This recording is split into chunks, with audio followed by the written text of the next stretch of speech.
Your alternative talk radio contact. The Planet. KGRAradio.com. With infinite complacence, people went to and fro over the earth about their little affairs, serene in the assurance of their dominion over this small, spinning fragment of solar driftwood, which by chance or design, man has inherited out of the dark mystery of time and space.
We've had a couple experiences where it's just this whistle noise, and it's like, okay, wait a minute now, you know, and it makes you think, and you're like, okay, well, I identified a lot of the night birds around here, and that's none of them, you know, and it's It was funny because the night before we were back on a service road, and there was this bird call that kept going on, except it just sounded like the most messed up bird I've ever heard in my life. You know, it was just very apparent that it just wasn't really a bird, which is very amazing to me. So, oh, absolutely.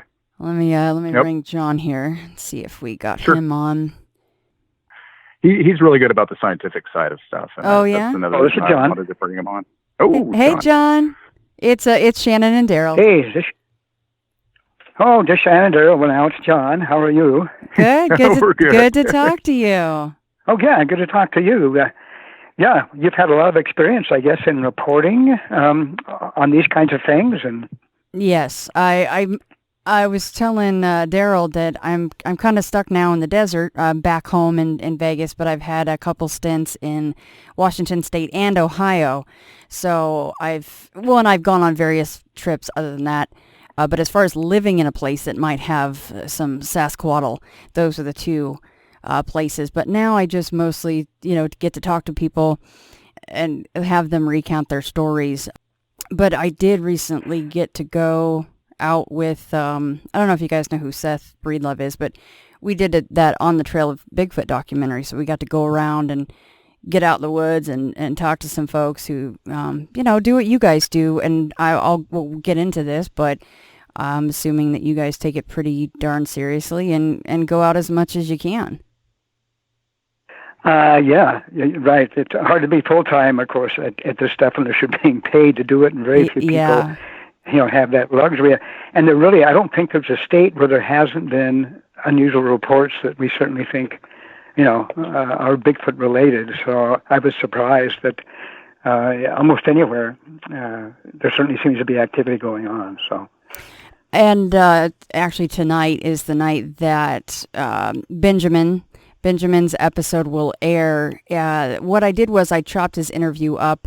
What will air tonight for the main episode was his Black Triangle sighting, but then he goes, well, hey, I kind of saw Bigfoot when I was out with a friend of mine, and so he told that story, but I aired that for my insiders. Yeah, he did tell that story in when you guys were in the Van Zandt area. So that was a cool one. He's just like, I turned around and he was booking it up the road, and and at first, of course, you didn't know, and he kind of hinted this. He's like, I wasn't sure if he saw the Bigfoot or what, and then he caught up to you, and he's like, yeah, he thought he saw a car or something coming, and I was like, I can understand that. We've all been out in these different areas. You're kind of like, oh, we're going to be looked at like total weirdos, just out here doing what?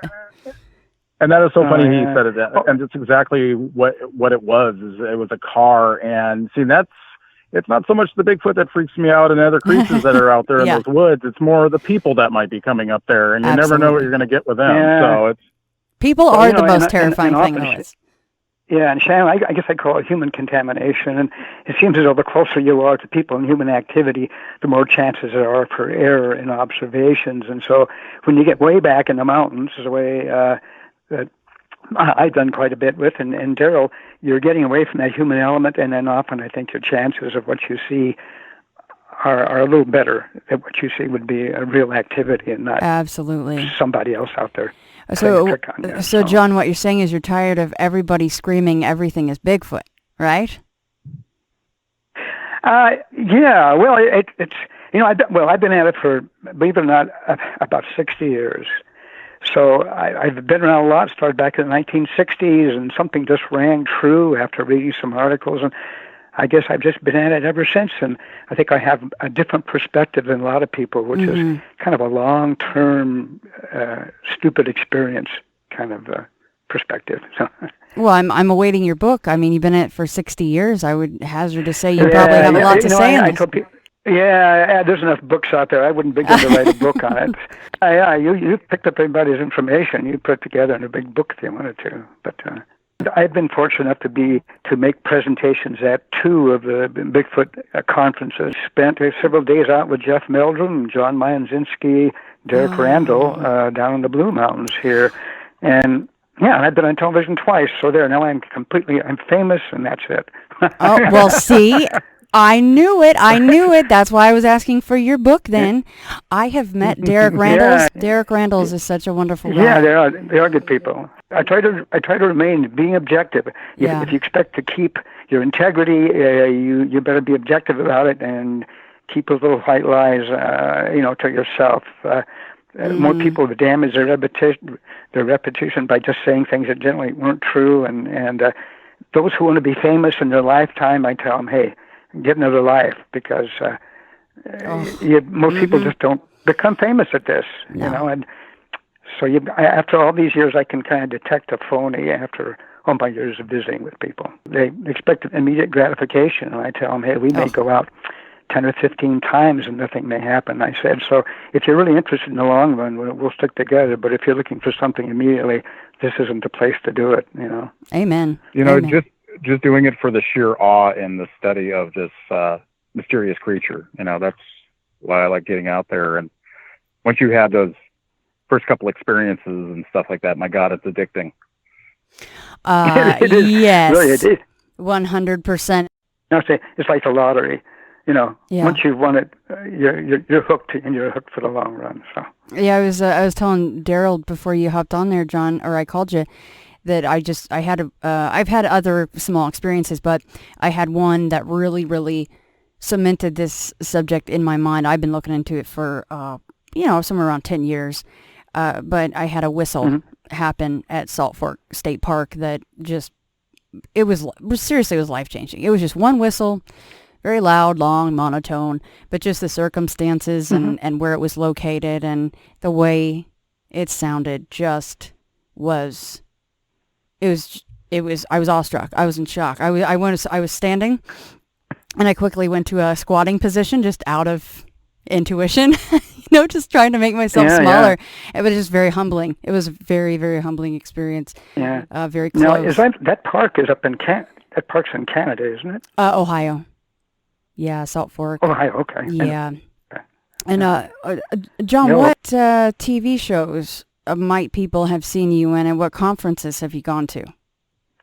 Well, I'm not a big conference goer, but they had one in Bellingham a number of years ago that a friend of mine put together. And so I was there giving a presentation, and I gave one down in Oregon there about worldwide distribution of Neanderthal types. And I'm a geographer, so I had maps showing areas where we think that they exist, and the fact that Neanderthal and Neanderthal-like aren't dead at all, very much alive, they're very much well, and they're living in a lot of mountainous areas of Russia and Eastern Asia. And I had contacted people and even have an expedition set up to go into Mongolia, which did not work out. But I had someone lined up there out of Ulaanbaatar in Mongolia, and we were going to go up and look for the Neanderthal and in some of the caves that the locals knew about and where they thought that they lived. And that was exciting, but my friend wasn't able to go, and I wanted to go with someone. So I don't blame you. What were some of the stories then from the locals there? Well, we did a map search. There's a book called Still Alive by Myra Shackley, if you've heard of her. And she was an anthropologist who devoted more and more time to the idea of Neanderthal being alive, and she'd written a couple of books. And she was sidelined because of her interest in that. I tried to contact her in London and wasn't able to do it. But she had a lot of reports out of what's called the Pamir Mountains and missing rafts, big 15-foot-long rafts that were picked up and carried upstream and left in areas. A lot of reports about that. And then the Chuchuna out of Siberia. There's a lot of different types up there, of course. And so I was hoping to get out and actually try to prove that these things exist up in those mountainous areas close to the villages. So that was kind of my worldwide attempt. That's it's very adventurous of you. Do you think that you might try to do something like that still? Well, I would hope so. I do have Igor Burtsev, who's a Russian researcher out of Moscow. You might have heard of him. He's co-authored some books and was on the track of Zana. If you've heard of Zana, the Neanderthal type female that was captured up in a village and kept for a number of years. And it was common knowledge that she was a Neanderthal type and was used for simple chores until she died. And he went up there and discovered the skull, brought it out, and they found out that it had a few Neanderthal characteristics. So he stayed at my house for a couple of days here in Washington, and then I passed him on to somebody else. So, guys, before we get any further into this, obviously we're kind of starting in here. I apologize. I tend to do that a little bit. So we've got on with me John Andrews. And Darrold, is it okay to use your last name, or you just want to keep first? Oh, absolutely. Darrold Smith. Okay. Well, yeah, thank you guys so much for joining me. And folks, the whole reason that we're talking to these two fine gentlemen is because of, well, it would have been last week's guest, but tonight as we're talking from episode 20, oh God, is it 3 or 4? I'm the worst with that kind of stuff. I do it every single time. I can't even remember last week's episode number. So Benjamin came on, he told his story. And at the end of it, I'm sorry, guys, but I did tease it. He goes, well, I have a Bigfoot story that I'd like to share with you if you'd like to hear it. I'll say, yes, please. Everybody knows Bigfoot's basically top tier for me out of any of the subjects that I cover. And Darrold Smith was a big part of that story because, Darrold, you had your back turned. And Benjamin had the sighting in that story. And of course, if you guys want to hear Benjamin telling that tale, you can go to the website, join Insider. There's lots of extra content there, including that story. But do you mind if we kind of start off with that and what you remember about that night? Sure. Yeah. My friend and I, Ben and I, were up in Van Zandt doing what we usually do, try to go out and see if we can get something stirred up with the hairy kind. And we went up to this one area. It's kind of hard to explain. It's off this little dirt road, and it's kind of just like a small little lookout that they were wood cutting, and it looked like one of those areas where they would either keep their tractors and stuff like that. But no one was up there. It was just him and I. And we wait until the night, of course, and just do a quick recap. We went down the road from where we had the car, and I guess I saw a pair of lights coming up the road. I started running, and then later on that night, Ben told me he saw something behind me. I didn't even know that was there. And then we had like a big stick thrown over our heads. It went from one side of a wood patch over our heads, probably 100 plus feet away from us down the ravine, and we heard that stick falling. So it was kind of like, okay, well, there's noise to this odd object that at first I thought I was hallucinating, but I wasn't, obviously.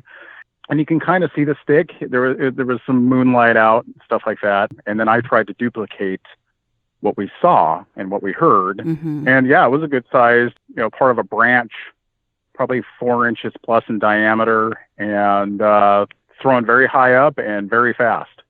Yeah, the way he recalled it, especially with him adding in, you turning and running, he just got the impression maybe it had stepped back out and he hadn't seen it, but you had. He's like, well, I'm not staying here alone. He saw you running, so he followed suit.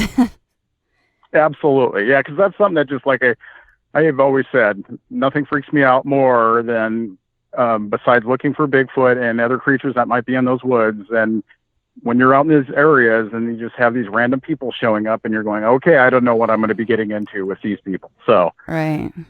Yeah, what's the chances that it's always another Bigfooter, I mean, it could be, but right. You just never know. Especially when, the whole reason you're out there, it's late, it's dark, that's when the big boys like to come out and play, so you have to be out there at that time. Well, Darrold, tell us a little bit about yourself and how you got into Bigfootery. How long have you been doing it? Well, I've always been fascinated in, the unexplained and stuff like that. UFOs are interesting, but that's something you really can't go out and unless there's a hot spot, then you might have known it. But it's just one of those things where it's kind of like it's not in your backyard. I've been into other creatures as well, but nothing is more interesting to me than Bigfoot. Always has been. And I live in Washington State, so heck, get up there, see what happens. Mm-hmm. So 97 is about when I really started getting into it because a friend of mine said that they're doing a thing called the Bigfoot Days in Carson, Washington.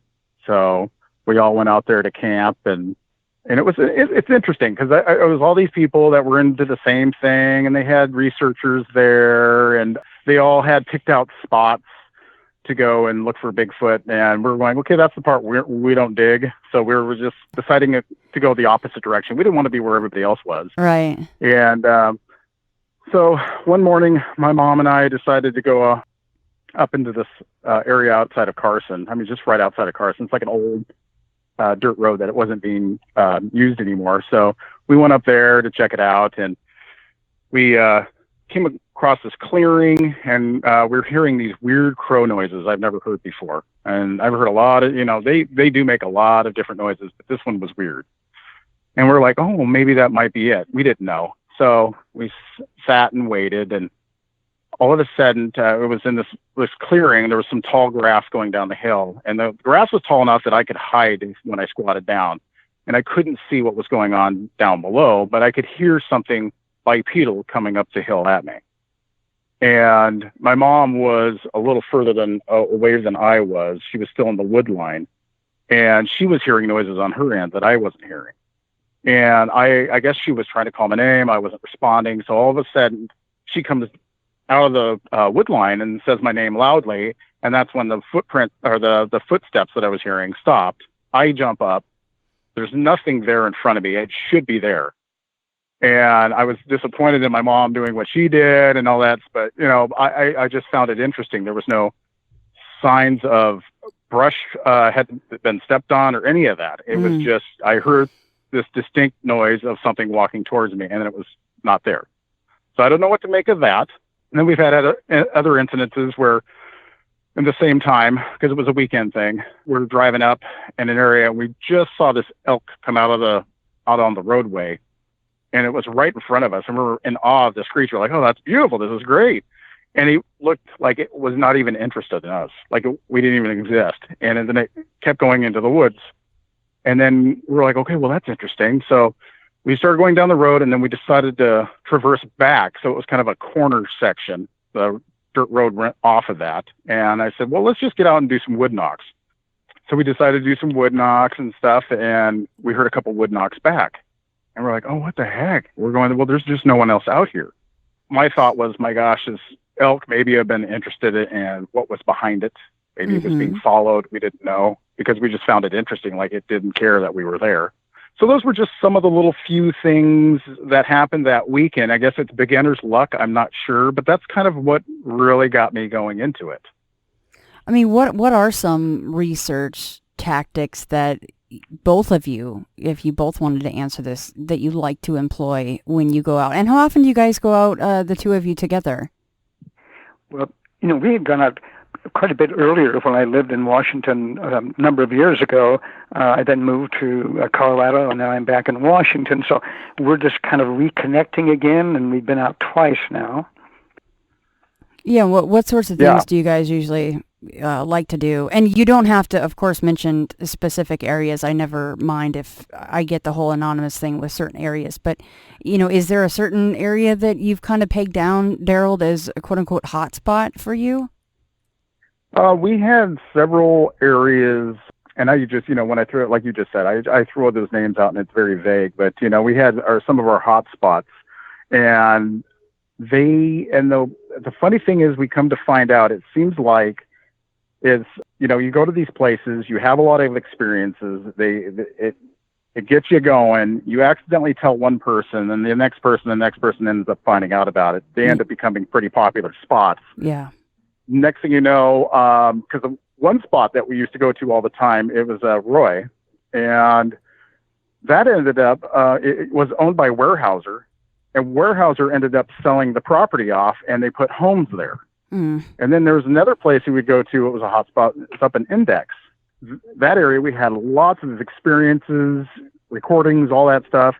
Next thing you know, they've just totally devastated the area by wood cutting and all of those areas. And then I think it ended up getting owned by another company, and then they've gated it off, and it's hard to get in that area. So it just seems like, I don't know if it has anything to do with a certain area gets found out about, and companies come in and do whatever, or I'm not sure. Right. We just kind of find that interesting. What sorts of experiences were you having? Oh, I was just going to add that this area by Index he's talking about, I've been in with him several times, and we did get I think we're probably some of the best recordings of calls. And at that point, it was his mother I was in with, and this is like 1 o'clock in the morning, and I was able to tape them.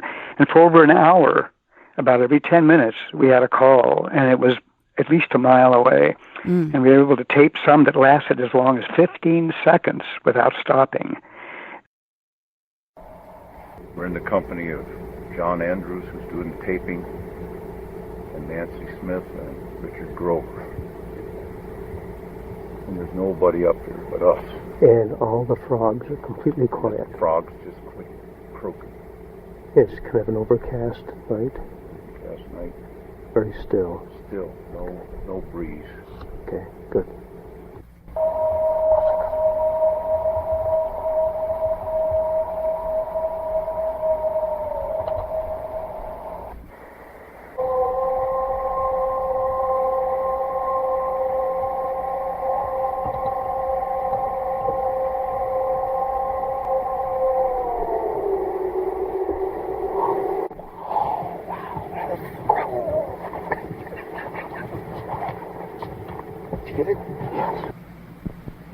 Vocalizations occurred around 1 o'clock in the morning, and we also heard what sounded like two children chattering back and forth or yelling at each other. As well as a couple of low moans. Low moans.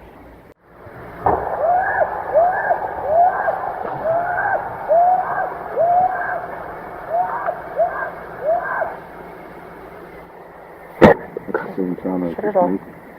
Because I'm going to respond. Shut it off.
And at one point, we think a juvenile comes in and puts out some barking noises, which I've talked to other Bigfoot researchers who've had similar things. So not only was there a big male, it sounds like from some distance away, putting out a number of calls, but then just shortly after they started the calls, we had and that was much closer to us, unlike any other animal sound that nature would make. And a friend of mine took them and analyzed them. A group did a scientific analysis at a college because they were impressed enough by them and sent out a report of their findings, which is probably one of the few I know where they've actually been that scientifically analyzed. And so we were very fortunate in being there that night and being able to tape probably 8 or 9 calls from this area, and there's still, I think, some of the better calls around. No, that was actually the question I was asking, is what were some of the experiences, and to talk about some of the auditory stuff in that area of Index. So were you by chance talking about David Ellis as far as the analyzation? David is a good friend of mine, a very good friend. He's one of the best voice analysis persons I know. Yep. He holds mine up as the gold standard, and he tells me that. So I know Dave Ellis very well. He's a gentleman. I trust him completely, and he has certainly, with his sound analysis equipment, brought that science along some way. So yeah, I'm good friends with David. Are any of these recordings that you guys have that you are able to share, or maybe David has them, his enhanced versions or anything? Yeah, David has taken them and greatly enhanced them. So he sent some to me, and he has them of the tape. So he has analyzed them, and as you know, he can clean them up. Mm-hmm. And he did that, and so he's got some excellent examples of the calls that down out of Index that we had. That you guys got. That's fantastic. With the sounds, I've actually looked them up on the internet, and there are areas that people have taken upon themselves to go ahead and they found and they applied it to their site. One of them that I know of is it Bigfoot Find Bigfoot or something like that? It's this guy that's done several reports, and it's Facebook Find Sasquatch or Bigfoot or something like that, and he's got these recordings that we've recorded. Wait, saying they're his? On his. No, he's not saying they're his. He mentions our names and everything like that. No, absolutely not. He's just he grabbed them from somewhere. Because we didn't even put these on the internet, This was not something that we did. It's just somehow they got their hands on it. So it was like, I don't know. I mean, if you guys would be okay, I could maybe email David and ask for his enhanced version. I could cut it into the show, but only if it's okay with you guys, of course. No, that's I'm happy to share them. I used to not do it, but I said, if anybody can benefit from this, we will. Thank you. Down in this same area by Index, by the way, and I don't know if Darrold mentioned it earlier, but he has some recordings which we have. I have on a single tape that you might be interested in, a single CD, where very clearly you can hear rock knocks coming from the forest. And you can hear those, and then they put out their knocks, and then there's a silence, but there's probably a half a dozen knocks earlier, and then from the forest comes this most beautiful sound of like a owl-like sound, but they're not an owl, and that's all on the tape, along with Darrold putting out a call and having it answer him, and we have that all on tape.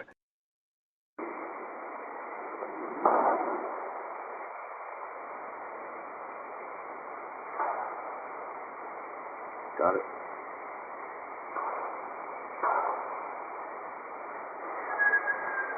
Hang on.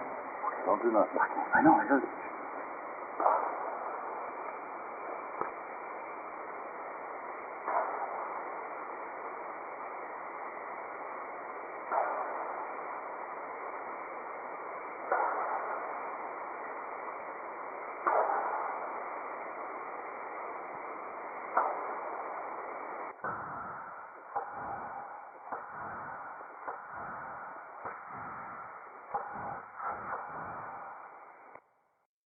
I was in Washington State, and I was walking down a dirt road with David Ellis. Just he and I, we were walking back to the property, and we were, just quietly talking. We were out there for purposes of Bigfoot, of course.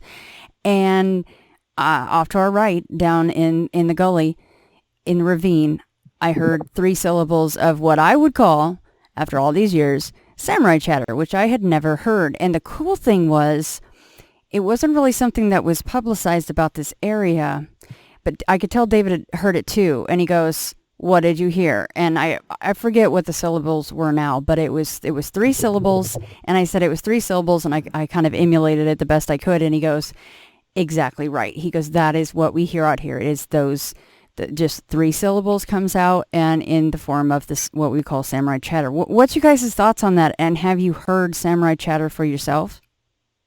Well, I know I haven't heard them, but I've talked to friends who have, and we think it may be a long-term, as you know, connection to the area of China, that with a long-term memory, that if they came over the land bridge, which they certainly could have, maybe it's a remnant sounds, kind of a language, which they have kept for all these hundreds of thousands of years. And so the samurai chatter certainly seems to have a connection with the Asian mainland there.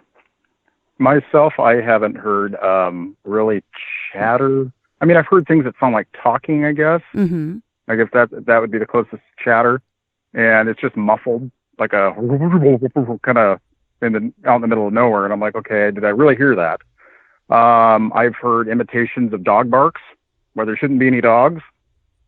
To get the owl hooting that John was talking about that we had recorded, it's just exactly sounds like an owl, but when it's hooting, it's so loud that it echoes. And I don't think I've ever heard right. owls, when they hoot, they echo. So it was just, I mean, it was one of those where it's like, like you had said, Shannon, about the bird whistle. Well, it wasn't a bird. Yeah. It's way too loud at the time of night too, as well. It was just, it's interesting. It's like they can imitate noises, but they seem to be that much louder. Yeah. And one thing I wanted to point out too with the index area, something that I had done every single time I went up there, I kept trying to do a repetitious noise, trying to get an answer back. And the noise was kind of this, and I kept doing that every single time I went up there.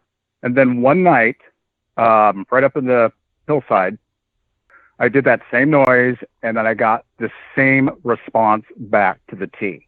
And my hair stood up on the back of my neck like you would not believe. I bet.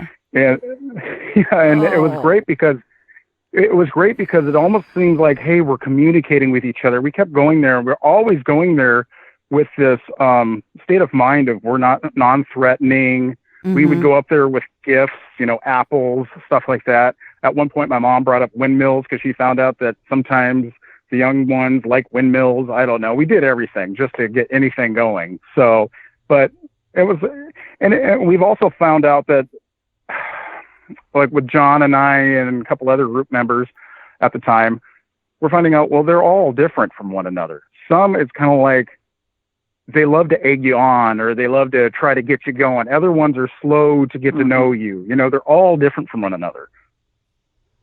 No, I completely agree with that. Especially, if we're talking about the fact that they can stay so elusive, and they've never, we've never proven them 100% to science. You can't tell that to the person that needs to change their pants after they see one. They believe it at that point. But, as far as things like family groups and, the way that they move, the way that they migrate, what are you guys' thoughts on things like that? In a place like Washington State, do you think they might hang around all year long, or do you think they're heading north in the summer? Yeah. Well, I've got a fascinating story. Well, one of the things I was going to mention is this whole idea of migration, and a lot of people don't know about this. But I've got some pretty good reports of that. I like on the San Juan Islands. We think very strongly they're migrating from the mainland to the San Juans in the spring often, and that they're harvesting some of the deer, some of the young deer. They're easy to get. They're going to end up, I'll tell you about a story that a lady told me that was amazing. And I lived on Camino Island, and they would come there, and this would be in the spring, and we had reports in a certain area there. So rather than them being a resident population in one area, they're migrating from island to island. As you've probably heard, they're swimming, particularly into the San Juans. Mm-hmm. They're coming back onto the mainland. They're going up through Mukilteo. They're using the canyons that come up off of the sea to escape detection. Police are getting reports of screaming women down in these canyons that certainly aren't screaming women, and they're coming up clear up into Bellevue and to some of these more urban areas. So they're coming right up through these areas. They've been migrating for thousands of years, and they will continue to do it until it's almost impossible. And we have some rough ideas of some of the migration routes they're taking. But there's one lady from church who for years didn't tell me anything. As a girl out there on Cypress Island, she was out there by herself. Her father would leave her there and go to work. And she had heard noises coming from the interior of the island, and strange call-like noises, siren noises. And she thought that they were coming from the oil refinery. When they closed it down, they would put out these calls or these sounds. Well, so one time she's up there by herself. She's looking out toward the sea, and she sees this big seal. She sees something come up out of the water, go up on a rock. And she said, well, now there's my sea lion going up on this rock. It then got up on two legs and walked into the forest. Oh, that's cool. And in addition, she has actually seen one swim away from that island toward the mainland. She could see the huge head of it as it was swimming down out between the island and the mainland. She had other reports too, but the important thing is she actually saw it. She actually saw it come up out of the water, out of the sound, get on this rock, and walk into the interior. So, and you've heard of stories of people from ferries seeing them. We've got the screams in some of the canyons, like at Mukilteo, and then a number of reports, of them in the spring, I think particularly. So we know they migrate. Now you've heard of Factoria. That's a very, very busy area just immediately east of Seattle. And it's very steep, a lot of hills in there. And I visited with several people about screams in the canyons of them as they're coming down through the canyons, down to the sound, we think, to harvest something, and then going back up. I visited with 3 people there who had some fascinating stories about what appears to be migratory patterns, seasonally, going back into the mountains. And so certainly they do migrate. And, there's a place on Whidbey Island called Monkey Hill. Mm-hmm. And that's interesting. There's a place on Bainbridge Island called Yeti Drive. Among other names that indicate some activity going on in what are pretty much urban areas, but they continue to use them, I think, as migration routes, just like other animals would try to do.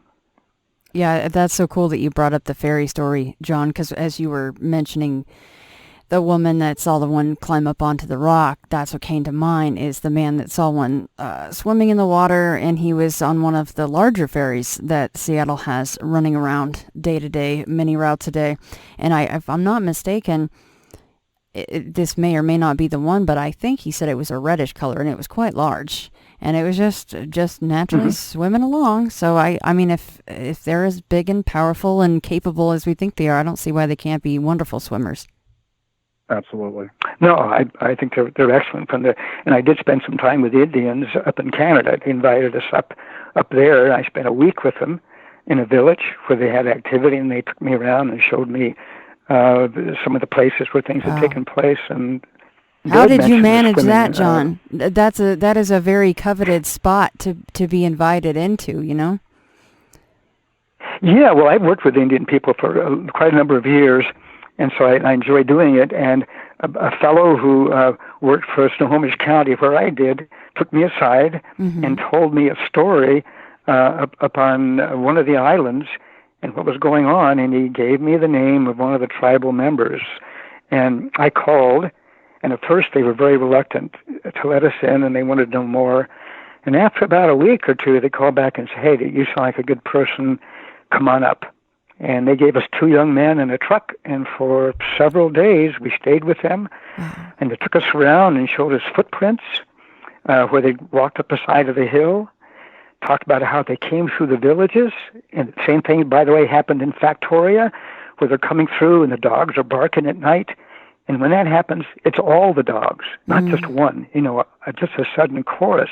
And they would go up and hit houses in the village and up in Factoria, out of shadow. They'd go up and hit the sides of the houses at night.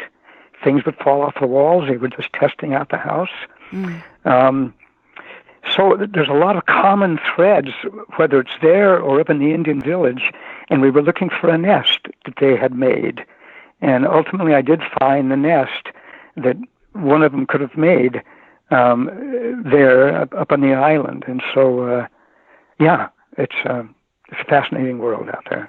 John, would they leave fish out, out of respect and to keep things on the mend and on the peace with the Sasquatch people? Yeah, they would have offerings. As you know, they've been around for thousands of years, and they kind of keep nature in balance, and one of them is to leave something. And they would leave offerings out there, and the offerings were taken, and they didn't mention seeing a Bigfoot take it. Right.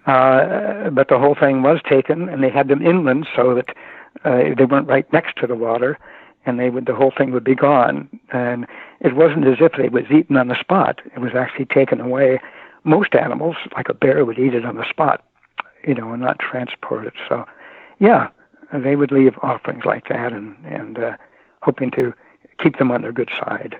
Yeah, I use that term because I'm assuming, or maybe not rightfully so, that most natives, they do see them as a people, as a race of people, so they call them the Sasquatch people, right? Was that the same in the tribe that you visited with?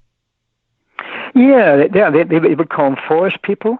Mm-hmm. People of the woods, and as they said, they're just people. They just have different. They just live differently than we do. We respect them, and we keep our distance. And they've had interaction for thousands of years.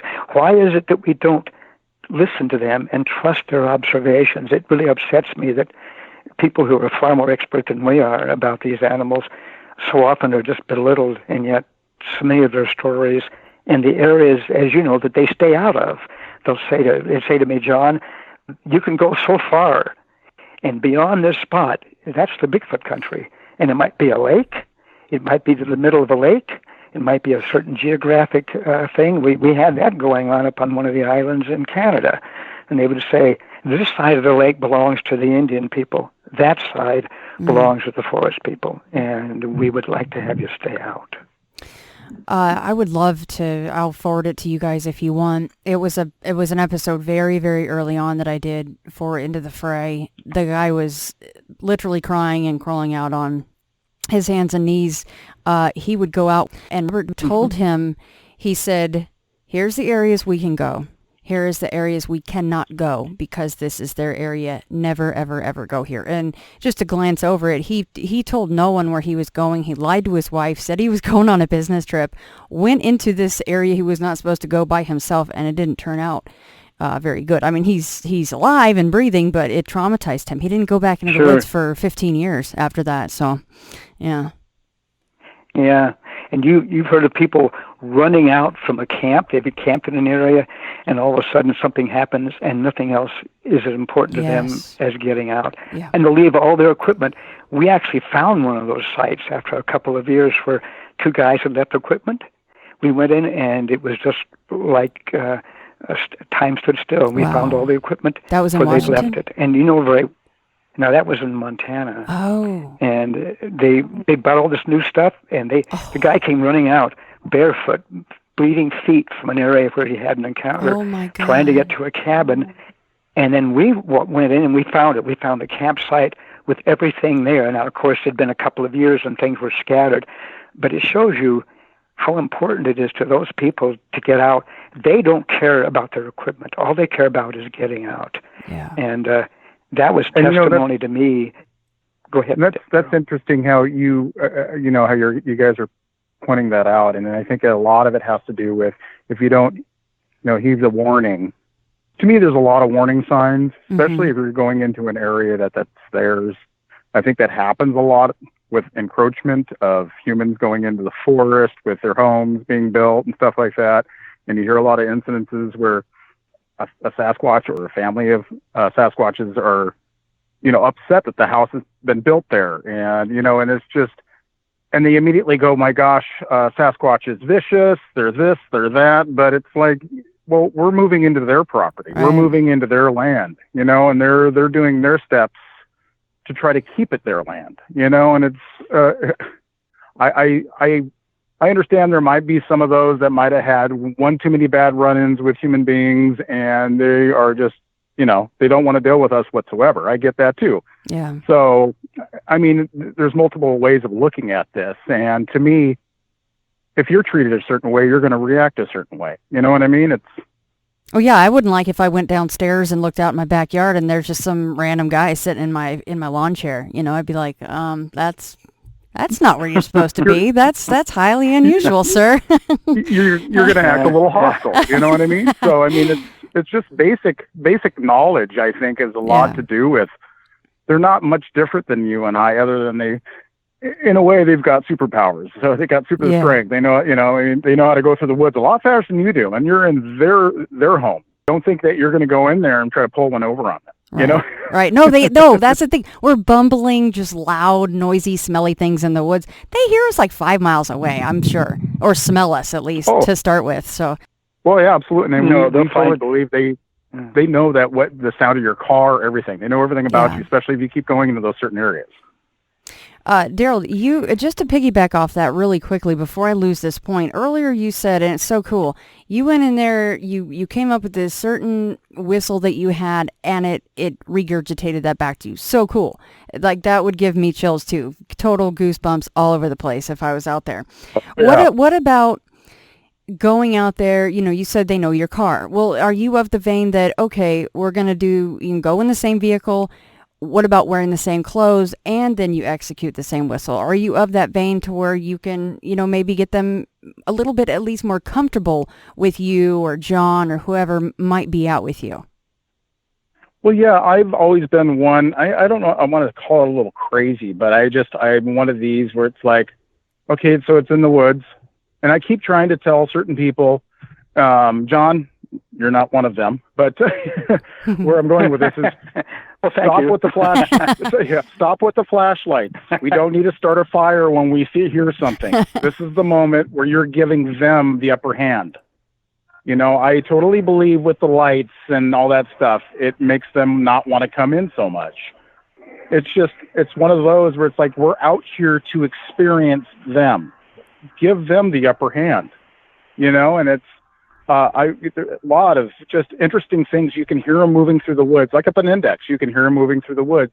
I know that a lot of people sit there and say, hey, they're very stealthy. I'm sure they are. And maybe it was they didn't care at one point that, hey, go ahead and listen to us. You can hear them going through the branches of the trees swaying, and you can hear them going across the roads, the dirt roads and stuff like that. And then you can hear the multiple different whistles that they do to each other. You know, they do those kind of noises, and you hear it back and forth all around you, you know, and it's just really interesting when it happens. And some of the people that I bring up there, you know, they either first time experience or they've just had a couple experiences.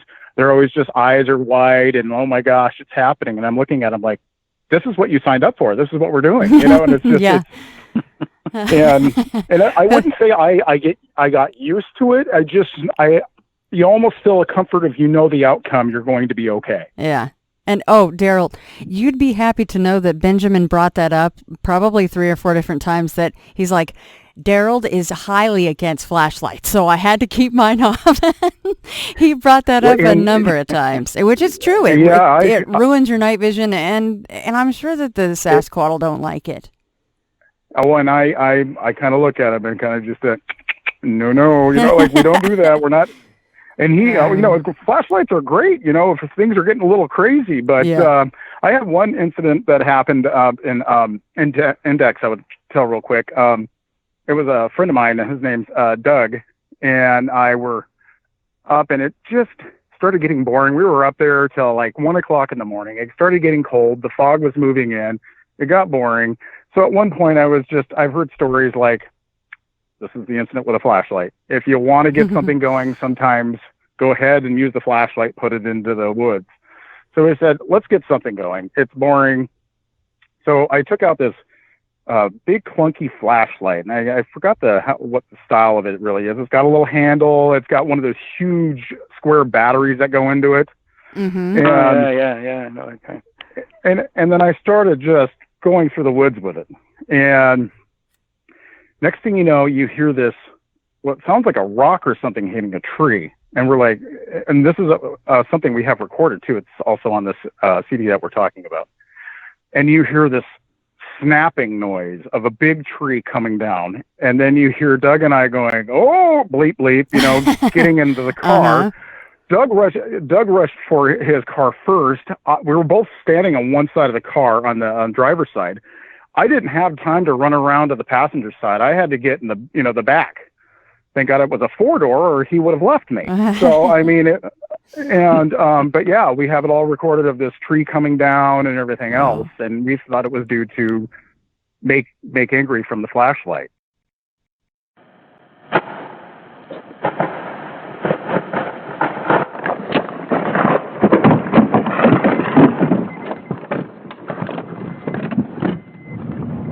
Holy shit!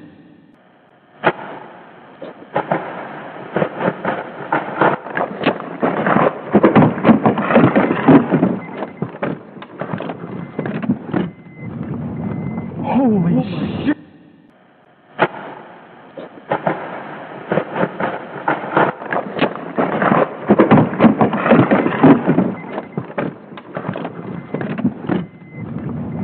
Holy shit! And before speaking of recording and things like that, interesting thing is, I've got an area I've been into a couple of times, and we've had things happen every time we're there. And I tell people, during the day, nothing may happen. It can be quiet and it's boring, and people think that nothing's going to happen here.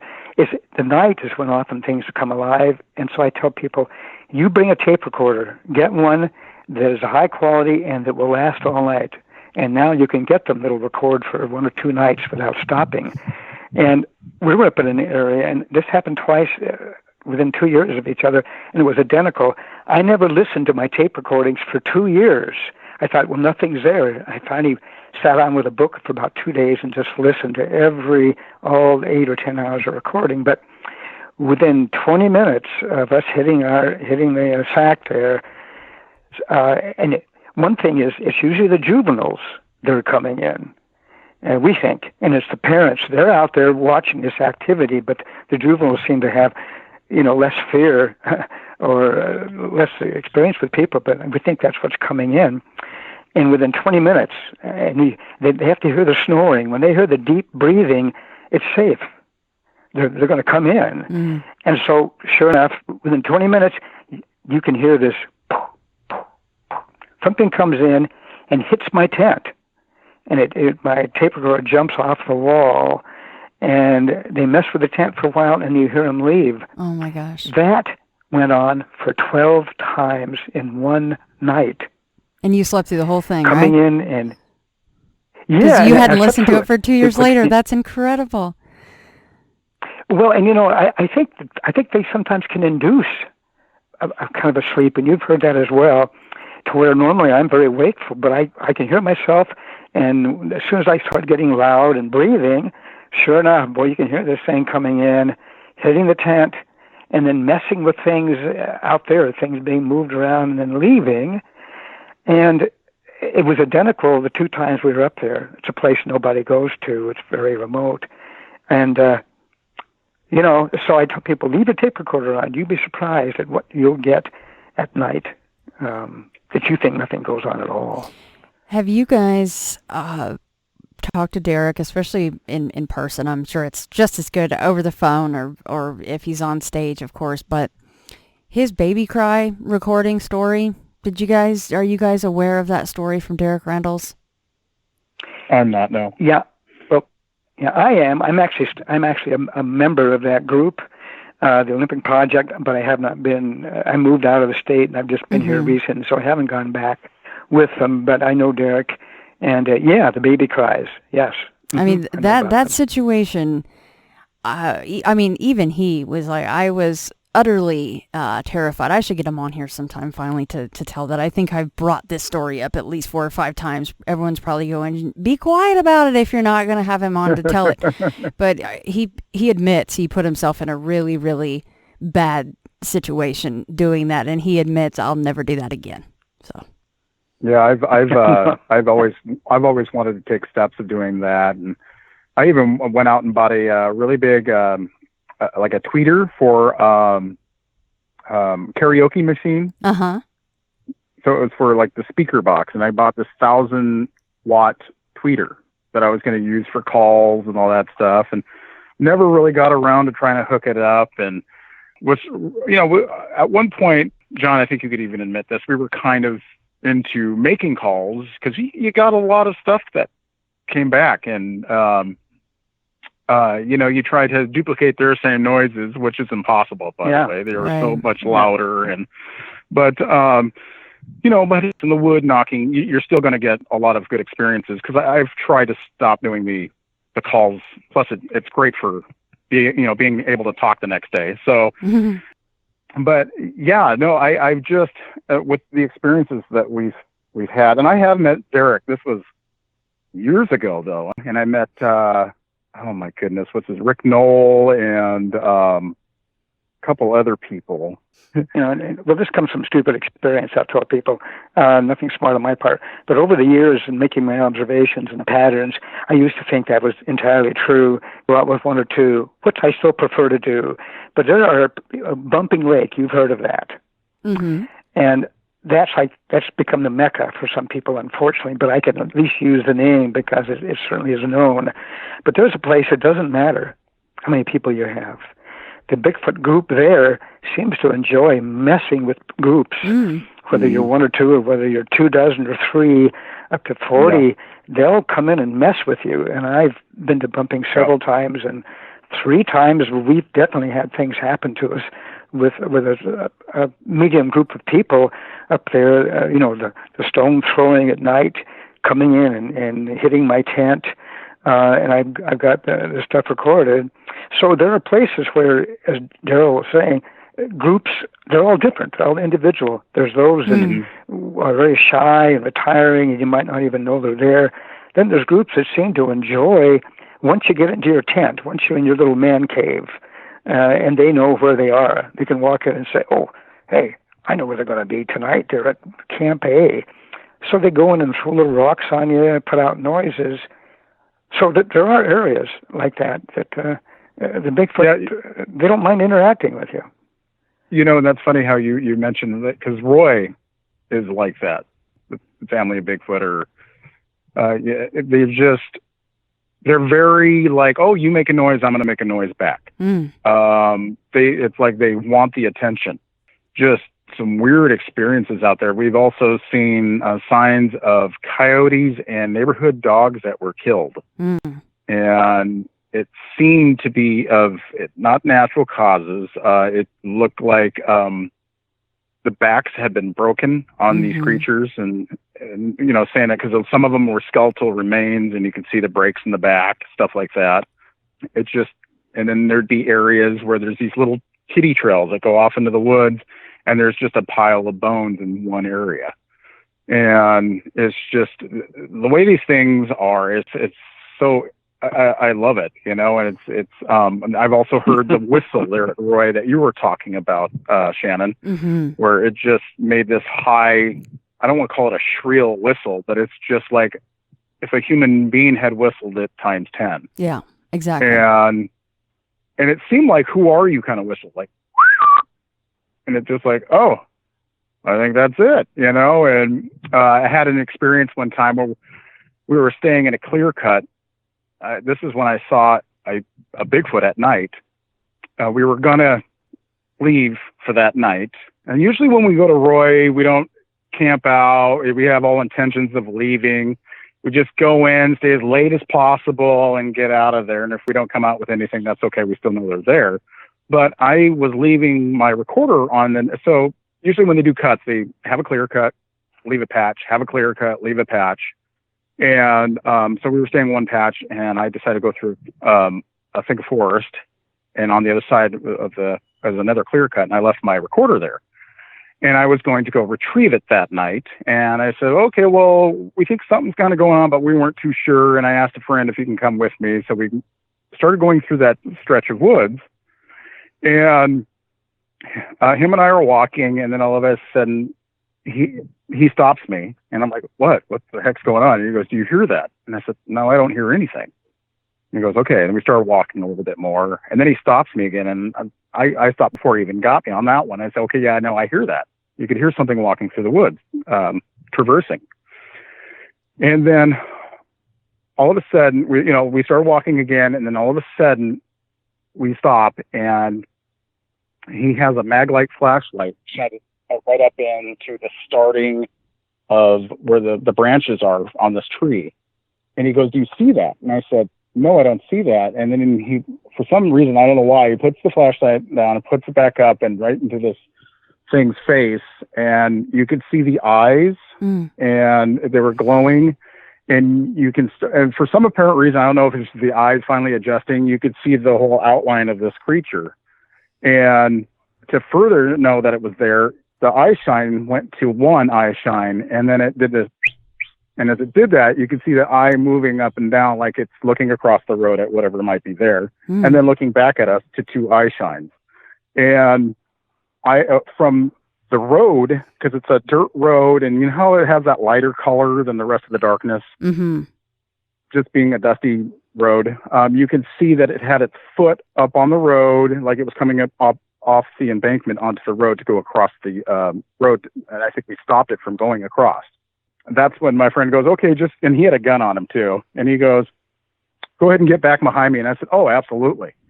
And I started heading backwards, behind him. It's like, you go ahead and take care of this situation. And he goes, nope. And he turns around, and we start walking backwards. But when that was going on, I had this vibrant feeling going through the front side of my body. And I wasn't scared. It was excitement and something else. And then when I turned around to walk away, I could feel it on the back side of me. Wow. It was not on the front side of me anymore. So I don't know if that has something to do with Sasquatch or what. You hear the, what's the name I'm looking for, John? Infrasound? Yes, infrasound. Thank you, Shannon. And I thought it maybe had to do something with that, because it was only vibrating in one part of my body, and then reverse side when I was walking away from it. Wow. So, yeah. That's cool. Interesting. John, have you ever experienced infrasound at all? No, I haven't. But Factoria, which again is a very urban area where this English gentleman lived, and he was probably in his 70s. And this was an amazing story. And he was very objective about this, a very honest person. He had one come into his backyard, and he reported it, I think, to either the sheriff or the Forest Service, and said, are there any tall, hairy people living here? And of course, you can guess their reaction when you said that. But he was in his backyard. This was like in July. Something had been stripping the bark off of this tree, and I've got a photograph of that up to a very high height. And he was standing there looking over at his neighbor's yard. This is in July now. And he could see two very tall figures with no clothes on. And they were both looking in this window. And it was the window where a baby was sleeping in his neighbor's window. As soon as that happened, it turned around and one of them came toward him, and he had a fence between him and the Bigfoot and kind of a little trellis, and it walked right up to him and stood there. And he could feel that same sensation as if it were scanning him. Not so, well, he was excited, but the fact that it was like scanning him, and he could feel it very well. And he saw the inside of its mouth. It opened its mouth, and it was a moonlit night, and he could see it. It put its two fists together and put out this long call. And then it walked back toward the other one, who was looking at the baby. They both mechanically started marching in unison, stepped over about a 3-foot fence, and left. So, and that was right off of I-90, maybe 3 blocks off of I-90 where this took place. That's a very busy thoroughfare right there. Yeah, it is. Absolutely. It is. There's been a long history of things going on up in that area. So Now, forgive this question, but your story, John, with watching the sleeping baby has prompted this, and I apologize in advance because, some people just, they don't think it at all. But do you think that Sasquatch are at all involved with some of these missing people cases that we hear of? Over the years, I've got some I've heard about. I don't repeat them publicly. You've got a bad egg everywhere in a group, and I think with Bigfoot it's the same way. I think 99.9% of them are good folks, very quiet, shy, despite their size and power. But yes, they do. I know there's missing people under mysterious circumstances, and I don't know if they're taken out of curiosity and they keep them for some time, sometimes I think for breeding purposes. I think they're very aware of maybe their limited gene pool in some areas. Certainly has happened to the Indian people up in Canada that we've heard about. So yeah, I think there are missing people, and sometimes the cases I know of too were pretty violent. Well, in one case they found them, and in another case they found blood but not the person, and the circumstances seemed to indicate that it was a Bigfoot and not a mountain lion or a bear. But I don't want people to think that a lot of the Bigfoot are aggressive that way. So I don't like to repeat the stories. That, do you mind if I ask though? Was that first person found alive or dead? The first one was found dead, and this was up along the Canadian border. Maybe you heard of that case, where a family, a girl and a mother and father were close to, and I think he worked there as a border guard, and they were on a picnic or something up in the forest, and no one came back, and they went out to find these people after about a day. The girl was sitting at a table. They could never get her to talk. She was just in shock. And the people, one of them was a man. He was found as if he'd been thrown, wedged in a tree, wedged between two trees. And it was such force that they had trouble even getting him out. Wow. And the woman was killed in some of the same circumstances. She ended up in an institution, never did recover from it. So you're right. There are some stories. Why it happens, I don't know. But again, I don't like to... It's flashlights, right, Darrold? It's those damn flashlights. If they would have kept the lights off, really just pissing the big guys off, Sorry, I don't mean to make light of that. They're horrible stories. I wasn't trying to be a jerk and make light of it. But what about the Casey? What's his last name? Casey Hathaway, the 3-year-old in North Carolina. He said he was taken care of by a bear. And he, by all intents and purposes, should have not made it through his ordeal. Now, is this from 411? No. This was within the last year. This was all over, AP and CNN and the little boy that was missing, and it was in very cold temperatures. Yeah. Yeah. Okay. I could very well be a Sasquatch. But you've also heard where a pack of wolves takes care of a child. So you know what I mean? It's Yeah, it's hard to say. Yeah, I apologize for the missing people question, but I usually bring it up with anybody that's interested in Bigfoot because I always wonder, because there have been some very interesting cases that really they just make you go, Okay, so Absolutely. I'm sorry, John, were you going to say something? On the Lummi Reservation, we worked with the Lummi Indians up there. And of course, that's a salmon-bearing stream. A lot of Bigfoot seem to migrate down the river, down into the Lummi Reservation, Nooksack, I think it is. And so during the salmon season particularly, they go to the mouth of the streams there, where the fish are concentrating as they come in. There's been a lot of stories there about that. But this particular fellow had a story about a young boy that ended up missing for several weeks, and was returned. I guess that's lack of a better word to use. He came back into the village and into the where they lived there, and they had some interesting stories to tell. So it appears as though their fascination with children is deep, and it runs there. And in this case, they brought him back, and his story seemed to confirm the fact that some man-like beings had taken him and taken care of him and brought him back. And the question is why? Was it because they lacked children of their own? Just a fascination in general. So there are stories out there, as you know, of children who come back at least alive after missing for some time. As much as I want to see a Bigfoot, and I don't even care about raising my cell phone to get the picture or the video, I just want it for myself.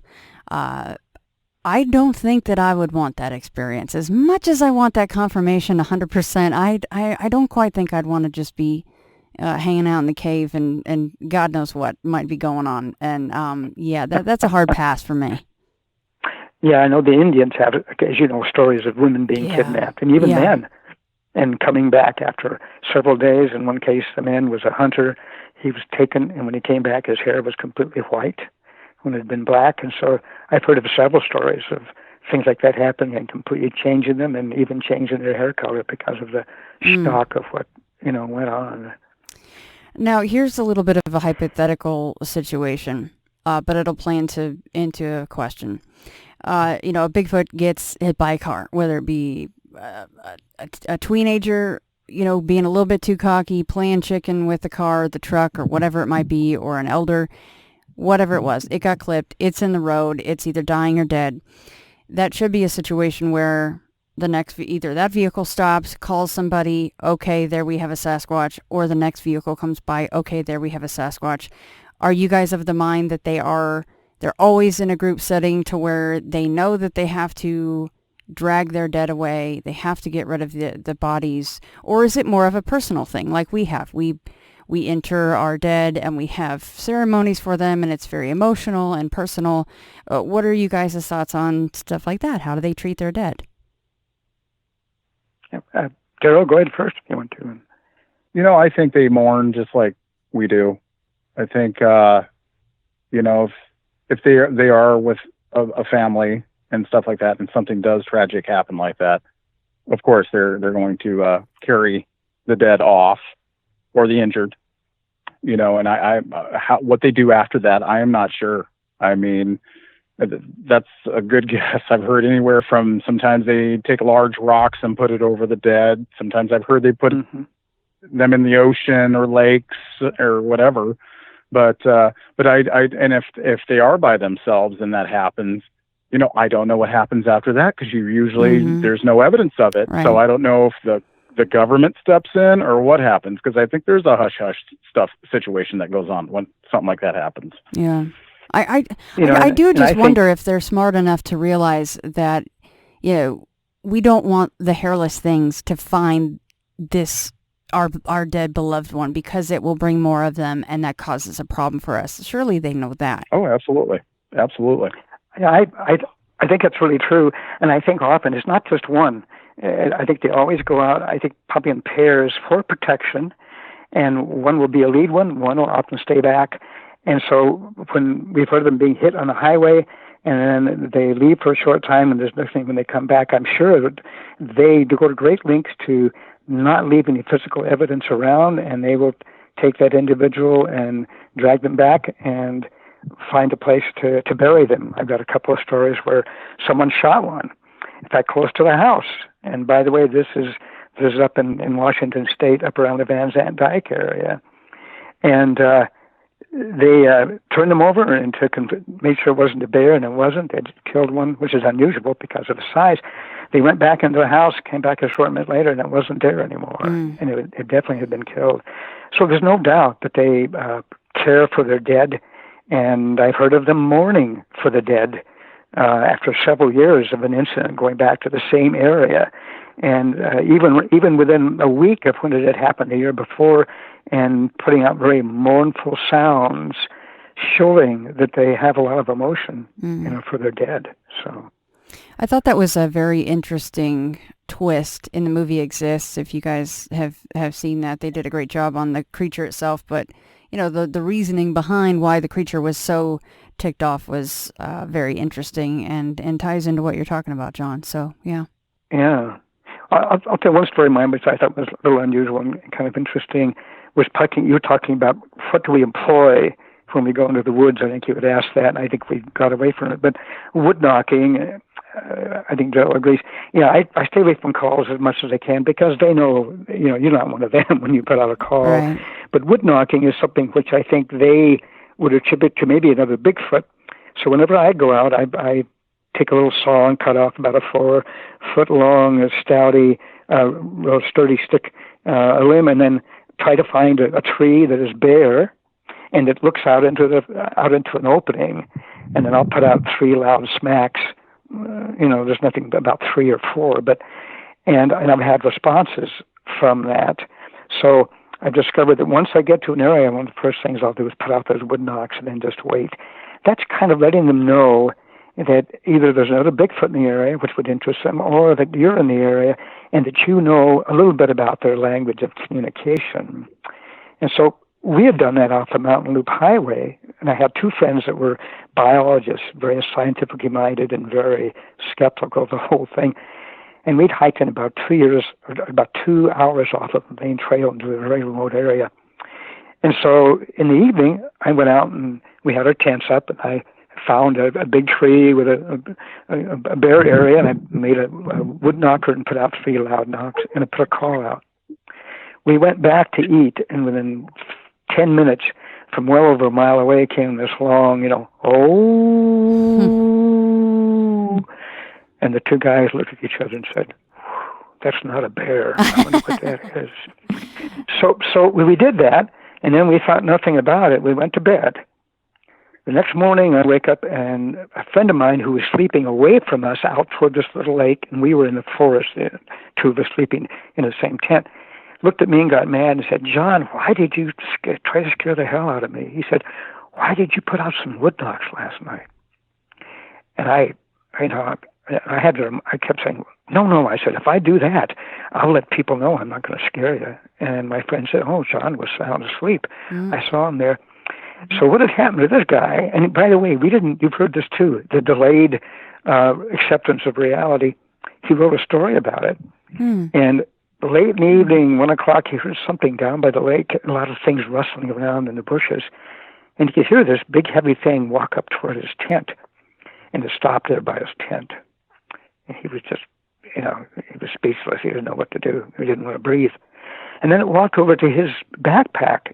And you've heard of this too, probably, how they love to rearrange things. Well, it looked, evidently, he got messing with his backpack. They love detail. And then, evidently, it went up to our tent. He thought it went up toward that area. Anyway, then there was a long silence. And then there were 3 loud wood knocks. And he's sure it was on the same tree I put mine out on. And it might have used the same, what I call my bopper, to put out these wood knocks.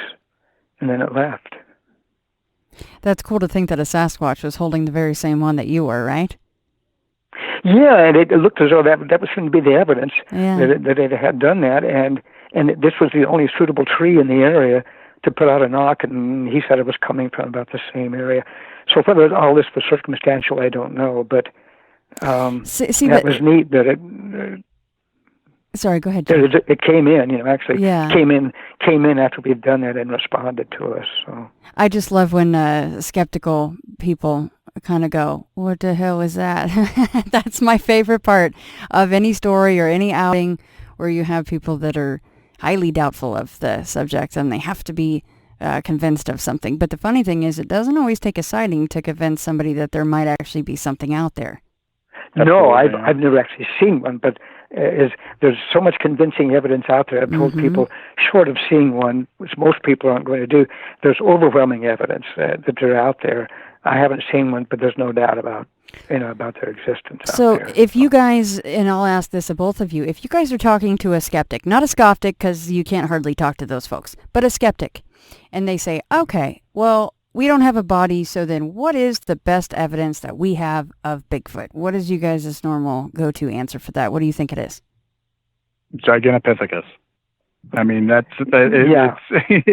was a creature, what was it, that supposedly died out not too long ago.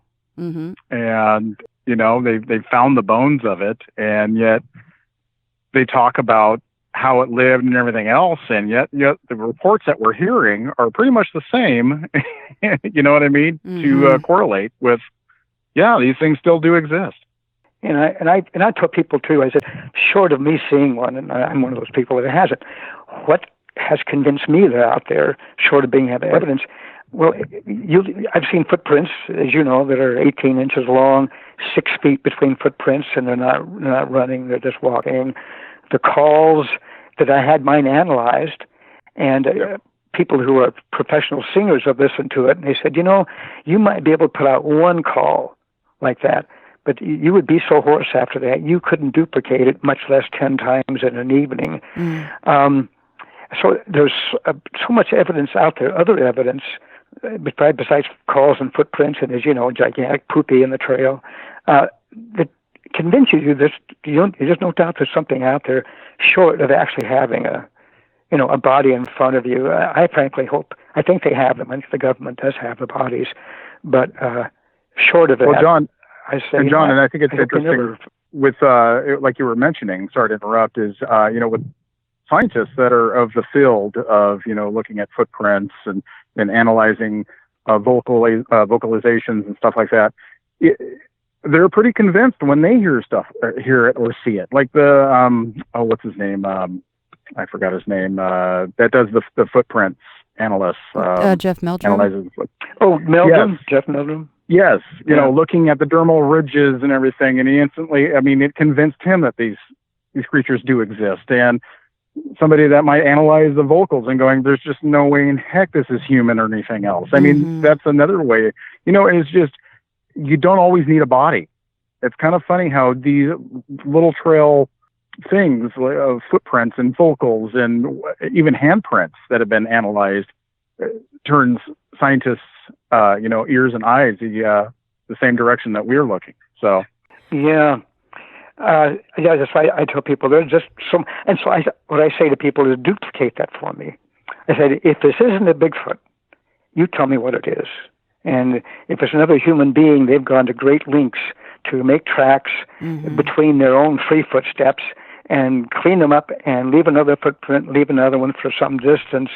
I said, I just tell people, a lot of this is humanly possible, but it's so hard to do. And it's in such remote areas where we know there isn't anybody else around. I said, the odds are 1,000 to 1 that there's human intervention in these things. I said, you proved to me otherwise. And no one has ever been able to do that, as you know, Shannon. People can talk without thinking, without analyzing a situation, without really going into what the details actually are, and just say they don't exist. And I'd have to laugh when people do that. What about photos and or video footage that you guys find to be authentic? Patty. I love Patty. Patty, Yeah, how about you, John? Yeah, I know Bob Gimlin personally, and I know Paul Graves. I don't know if you heard of him. He lives over here with me, and he's been on quite a few different things. We're good friends, and so I know very well that was the truth. I know that during that time when you had the photograph equipment you have, I've been to the area. I've been to the film site over there, and it's a remote area. And you look at those pictures, and you see the breasts on the female. Who is going to put on huge breasts and duplicate that kind of thing? I said to people, nobody would do that. You can see the muscles moving inside of that creature. This is a living creature. This isn't just some kind of a hoax. And so there are other more convincing footage out there. I just think most of us have never seen it, a lot newer.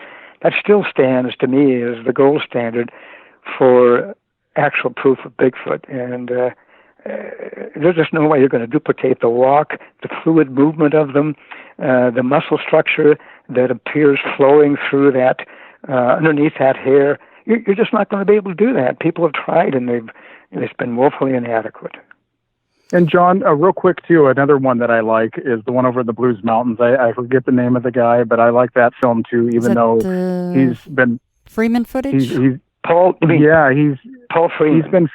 He's been found to hoax in certain areas, but that film is, to me, you look at it, and I understand the guy might have. I knew him.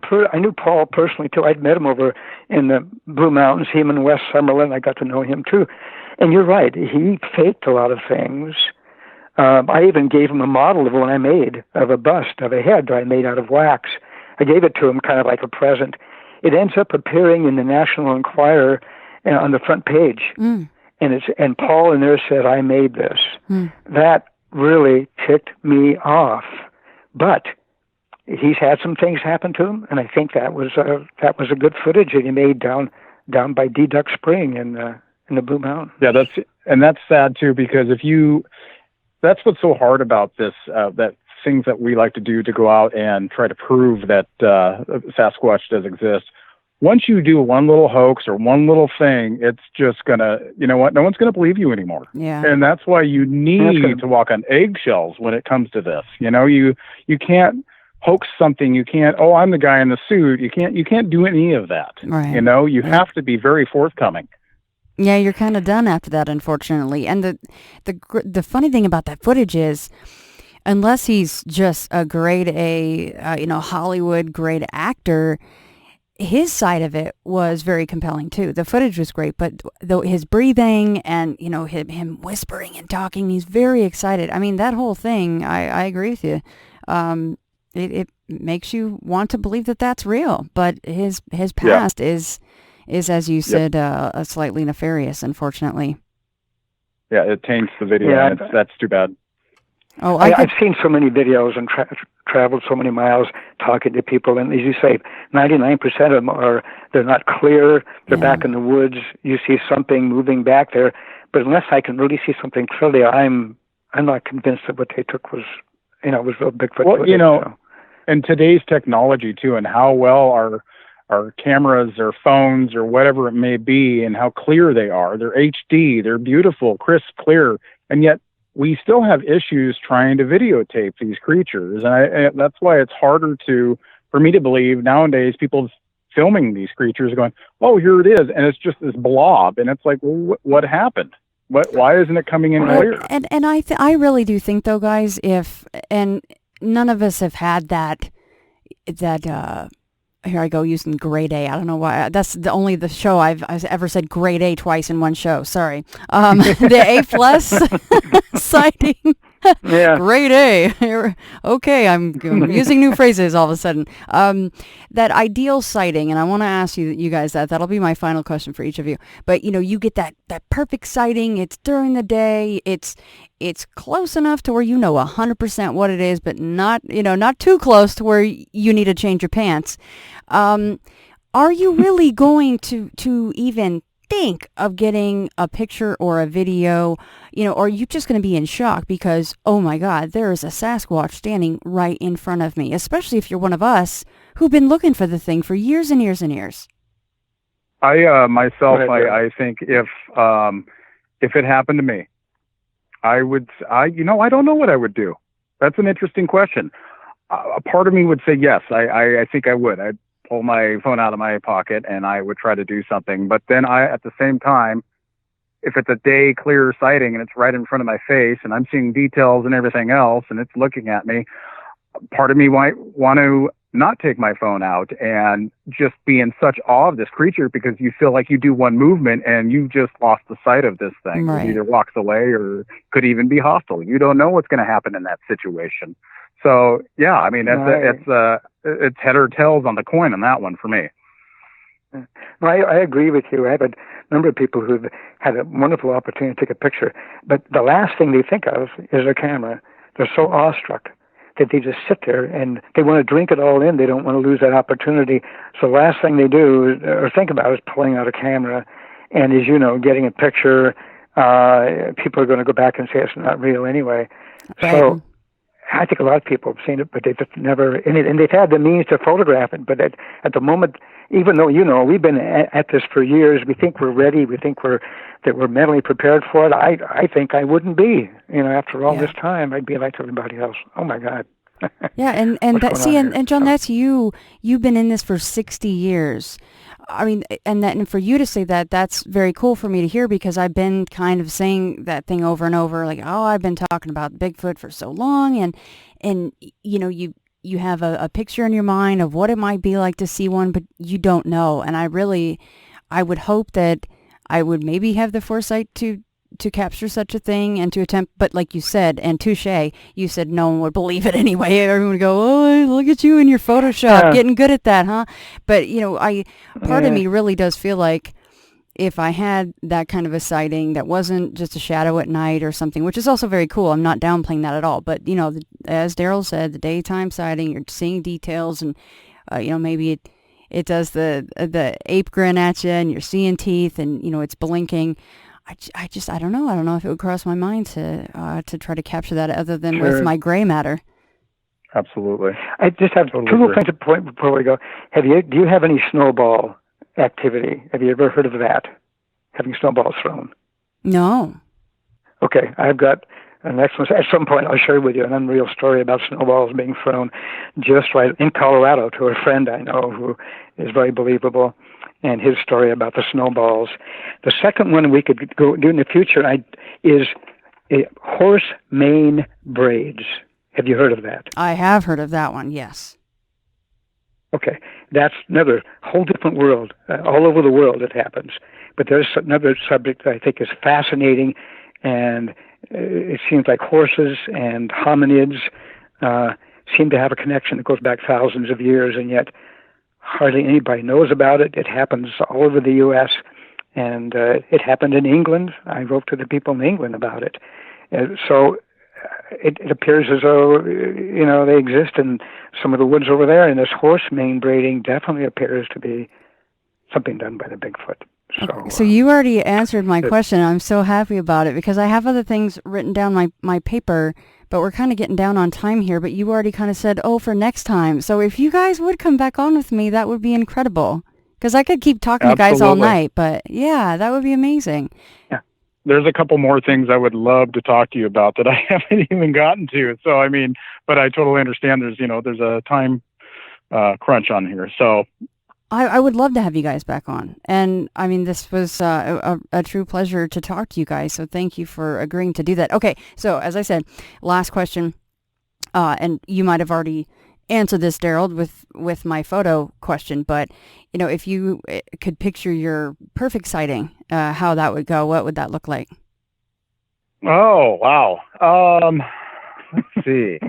Wow. Okay. I don't know. I can't really answer that. Anytime during the day, it does not matter if I'm hiking, whatever I may be doing, as long as I'm not going to maybe going to the bathroom would be the better one, but yeah. But I was going to say, camping and you're doing your business and all of a sudden, whoop, here I am. And it's like, okay, well, I'm in a great position. Yeah. But, I'm not going anywhere. No. Okay. No, I don't know if it's a perfect situation, it would, to me, definitely would be just friendly. I'm not there to harm at all. I'm there to be in awe and in love with these creatures. So if they are willing to show themselves, I'm very humble to that because that is something rarely anybody ever sees. Mm-hmm. So, like I said, I saw it at night, but that is okay. There's this black blob and you see eyes and it's there, but the full detail to see the expression and, both the shock on our faces basically. But yeah, absolutely. It wouldn't matter where I'm at as long as I get to see it. How about you, John? Well, I think the ideal for me would be to see it and it doesn't see me. Now your chances are, I won't say almost nil, but I know of several occasions where somehow the creature is so engrossed and they're stooping down, getting water, they're cleaning an animal maybe they've killed, they're focusing on something else. I've heard of people who've been able to actually watch them for, up to like 15 minutes without the creature being aware of them. That to me would be fantastic. Where there's not a limited time, all of a sudden the two of you come face to face and there's shock on both sides, and then you both scream off in opposite direction, oh my God, it's a human, oh my God, it's a Bigfoot. And so I've heard of stories like that. People have been able to observe them for some time and the creature wasn't aware of it. That, to me, would be the ideal sighting. So. I've had an author named William Sheahan on a couple of times, and he has some stories in his books about like a hunter or something or a hiker, and they're up, they're doing their thing, actually, this was somebody that was I think it was a hunter, and they were out scouting, so they had binoculars, which was very fortuitous in this particular case. And he spotted a group of elk or something, and then one of them was slow or sick or whatever it was, straggling behind, and the Bigfoot comes out and basically dispatches this sick, old, tired elk. And so he got to watch this thing dispatch the elk and then drag it off back into the woods, all from the comfort of his massive hill or mountain or wherever he was, through the binoculars. I think that would also be quite spectacular, because you're more than safe, unless of course his mate was right behind you, just being like, "Hey, who are you looking at there?" But absolutely, I think that would be incredible to see during the day. Absolutely, it would be. Yeah. I'll say one last thing and I'll shut up. An Indian fellow I talked to about the Lemmy, who actually has on film, and by the way, I think I have his first name, I've been trying to get a hold of him, who supposedly has on film one of them on one of the islands out there, where the cattle were out on the island and they were half wild. He has a picture of this one coming out from behind a tree, grabbing one of the cattle, one of the cows, gut punching it, and pulling it back into the forest. Wow. Yeah, I mean, a gut punch would take care of any fight that the animal had. They certainly would, and you've heard of it as a hunting technique. They're so powerful; they're able to almost disembowel them just with one punch. So, anyway, I know we could go on. Yeah, we haven't even touched on the whole family unit, them being up in trees, their hunting tech. I mean, you should see my notes. It always just looks like a brain dump, and I should really take a screenshot and send it to you guys. But there's so much more to get to. So if you guys are willing, it sounds like you are, I would love to have you back on. Oh, absolutely! I'd love to talk to you about my mom's experience of actually seeing it and everything else. That was one of the things I had written down. Yeah. I have it right here. Mom experiences, ? I was not able to get to that either. So yeah, we're on the same page with that, but I'm sorry. Future. Yeah, well, let's keep in touch, and yeah, we'll put together an awesome second round with you guys. Sounds beautiful. Thank you so much. Thanks so much, Kevin, for listening to us. Thank you guys. Oh, yeah, you guys are wonderful to talk to. Honestly, I'm so glad that, you were just kind of willing to hop on with me, not knowing a whole lot about me. So thank you so much. Absolutely. And if you're ever in the area, let us know. Let us know, because maybe we can get out there and have some further experiences. Absolutely. Oh, that would be amazing. Come on over. This is really, really wonderful tonight. Thank you so much. Absolutely. Okay, thank you so much, Shannon. Have a good one. All right. Thank you. Bye-bye. Thank you. Bye-bye.